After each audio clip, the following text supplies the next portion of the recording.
of triumph. This is the first Sunday of the year.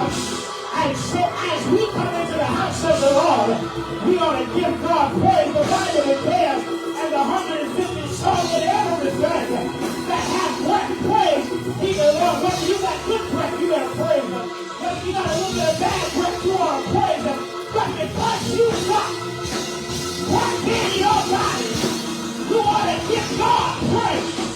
Because He's been that good to you. January, He brought you out. February, He brought you out. April, May, June, July, August, September, October, November. We brought you out into a new year with aliveness, with health, with wealth. You ought to give God your best praise just for making it out alive, making it into the year. I made it. Hurt, I made it. With pain, I made it. Heartache, I made it. I made it.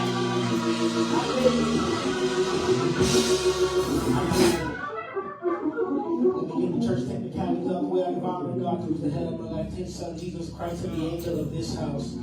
My dear brother, Pastor Jacob Jones, to every leader in this house, the assistant pastor, to this bishop, we give honor to you, to every leader. I was given a simple task and opportunity for exhortations, and I'm just going to tell you a quick story that I'm reminded of, that I heard on the radio. I was on Kurt Franklin Praise a few years ago, and it told me how God is just like a parent teaching his child how to ride a bike. And I know most of us, we probably got kids, probably don't, but once upon a time, we had to learn how to ride a bike. And when you learn how to ride a bike, you know you have a little rocking falls, you go fall off the bike sometimes. But then once you are steady enough, you can take your training wheels off the bike, and then once your parent feel like they don't have to hold on to the front or the back of the bike, then they can let you go, assistant pastor.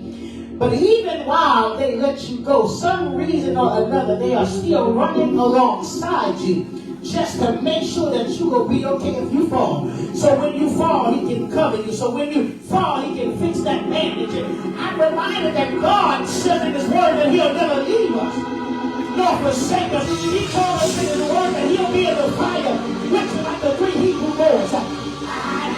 When He threw them into the fire, my brothers and sisters, they came out like stunning, like smoke. So when you remember throughout this new year, I'm going to go through hell, high water, pain, heartache, but I got to remember that God is with me.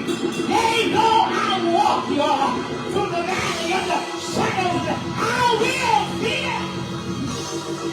No, He will, yea, though you slay me, yet will I trust Him. So as I leave this place, my brother, I want you to be encouraged. Because guess what? We're going to be tested. We young too. That's right. And I want y'all to know this, that you will be tested. And so in this new year, I dare you just to stand up to your feet really quickly with me and begin to give your God just the best praise that you can for the new year that we are in. Come on, because you could have been dead. You should have been dead. You should have been sleeping in your grave. You shouldn't have made it into the house of faith. Now faith is the substance of things hoped for. You ought to give God your best praise right there. I could have ran, but I don't expect the house to not get crazy. And the people say, I should be dead. I should be in jail. I should be hurt. I should be somewhere. But I ain't got no business with it. But I made it into the house. I will trust in the Lord all my heart. He died, you own understanding. In all your